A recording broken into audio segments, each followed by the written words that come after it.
Thank you, Susan, for your hard work, and thank you for your leadership over the last years. As president of the party, you've helped to build a political organization that has a ground game like no other.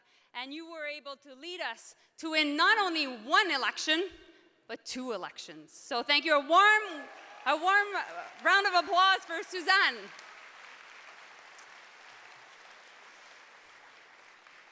Alors, chers amis, chers militants, bonsoir et bienvenue au Congrès du Parti libéral du Canada. I would like also to welcome all our international delegates coming from around the world that are here now in Ottawa with us. Thank you so much. And welcome to your Liberal Convention. You know, I've been on the road a lot lately, and I couldn't be happier to be here at home. Ça fait du bien d'être en famille. Over the past 18 months, I've had the privilege to travel across the world and represent Canadians, from Peru to Ukraine, from South Korea to Kenya. And while the entire world is filled with people who want to do good, who always want to do better, I'm convinced, now more than ever, that Canada is the best place to call home.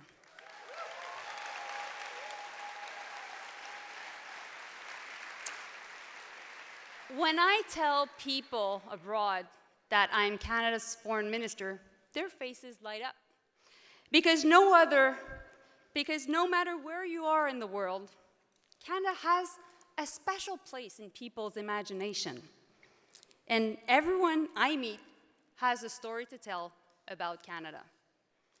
And what I hear are stories of hope, stories of hard work, stories of people coming together. Le Canada, c'est un concentré de ce que le monde offre de mieux. Un pays qu'on a bâti ensemble à notre image, en français, en anglais et dans les langues autochtones. We are strong, not in spite of our differences, but because of them. And we stand up for what we believe in, and we're honest with ourselves when we're not doing enough. On n'est pas parfait, mais on investit chaque jour pour devenir meilleur.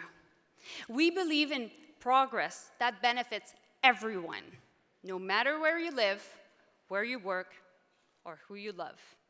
And that is what it means to be Canadian.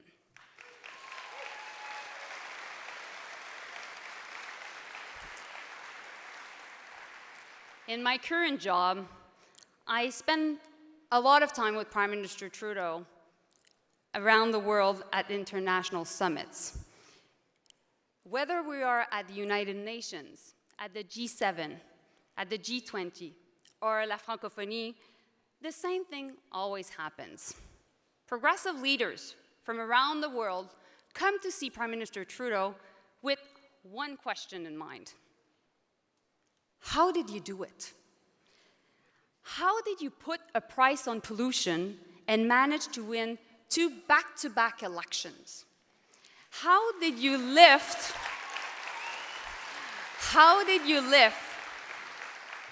300,000 children out of poverty?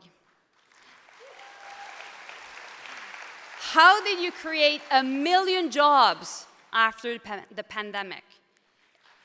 And my personal favorite, how did you get $10 a day childcare done across the country, not within years, but within months? And I can hear Karina Gold screaming right now. And do you know what the answer is?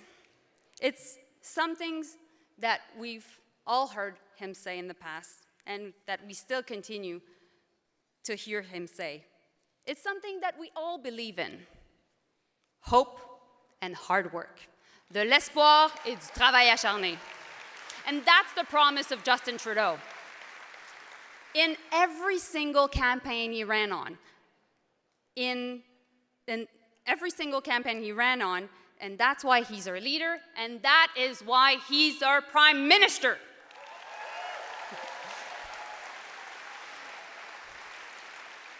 C'est ce qui fait de Justin Trudeau le doyen des leaders progressistes à travers le monde. Et c'est ce qui fait de lui une force pour le changement. When we look at what's happening around the world, we see authoritarians and far-right movements growing. We see disinformation spreading. We see the rising backlash to the most basic rights of women, girls, and LGBTQ people. And we see war criminals invading their neighbors, committing unspeakable atrocities at every turn. But in these turbulent times, Canada remains a beacon of hope. And we can't take that for granted. Our geography may have protected us from conflict and instability in the past, but the rising tide of the far right has already reached our shores. Just to think about Pierre Poilievre got elected leader of the Conservative Party. He stood shoulder to shoulder with and gave a platform to conspiracy theorists. He said to hell with fighting climate change and fought to protect the biggest polluters instead of our planet. And he puts the interests of gun lobbies above the safety of our families. And once Mr. Poilievre became leader, all we got was more of the same. He undermines the public institutions at the very heart of our democracy. And instead of standing up to conservative caucus members who attacked a woman's right to choose, he gives them promotions.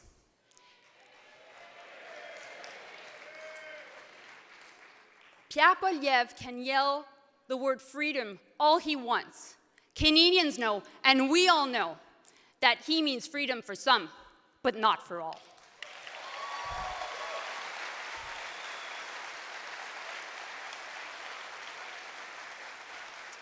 Pierre Poilievre a démontré qu'il va tout faire pour satisfaire les éléments les plus radicaux de sa base.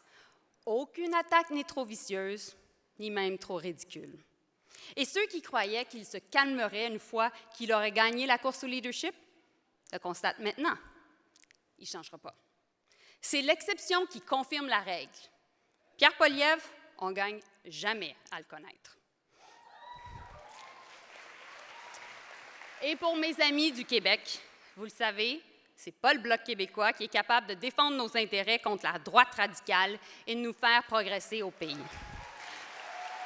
On se rappelle encore, lorsque Stephen Harper a coupé les vivres à Radio-Canada, il y avait 49 députés du Bloc québécois à la Chambre des communes. Que ces mêmes députés bloquistes ont été incapables d'empêcher les conservateurs de mettre la hache dans notre culture. Les seuls qui ont livré pour le Québec, ce sont nous, les libéraux de Justin Trudeau.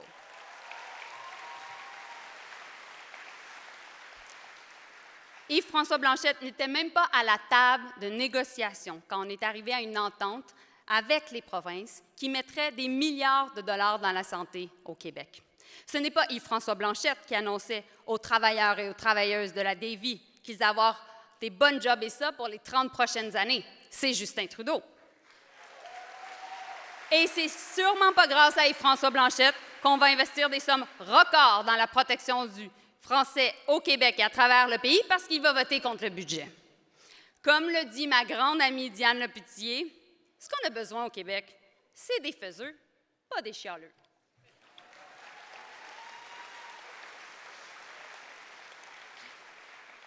Eight years ago, we were presented with a choice. More Harper cuts and conservative cynicism or compassion and a commitment to growing the middle class. Canadians chose the latter. And since then, all of us in this room, MPs, staff members, Liberal volunteers and supporters, have worked darn hard, each and every day, to make sure that this country is a better place to live. And today, the choice that confronts Canadians is even more stark. And the stakes have never been higher.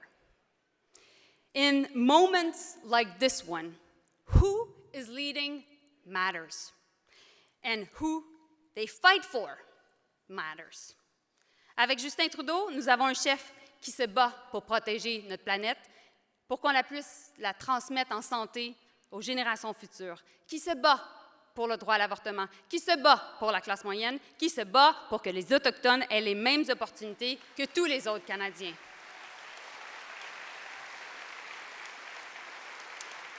We've got a leader who fights for healthcare workers, for teachers, for farmers, who fights for people just like you, who roll up their sleeves every day to make sure that this country is a better place. So, sans plus attendre, j'ai le plaisir de vous présenter le 23e Premier ministre du Canada, Justin Trudeau!